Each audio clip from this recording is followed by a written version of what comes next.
কি হচ্ছে? লোকেরা বলে হায়াত বাড়ে, হায়াত তো বাড়ে না। হায়াত কি হয়? জন্মের পরের থেকে আমার জন্য রিজার্ভ আছে যতটুকুন, 50 বছর বাঁচবো, 60 বছর বাঁচবো, যতটুকুন হায়াত আমার জন্য নির্ধারিত করা আছে, নির্ধারণ করা আছে, প্রতিদিন একদিন করে কমে যেতেছে।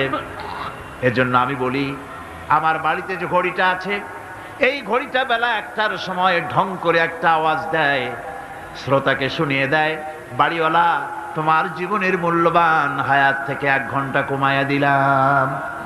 2টার সময় 2টা ঘন্টা লাগায় শোনায় দিল, বান্দারে তোমার জীবনের মূল্যবান সময় থেকে 2টি ঘন্টা কমে গেল।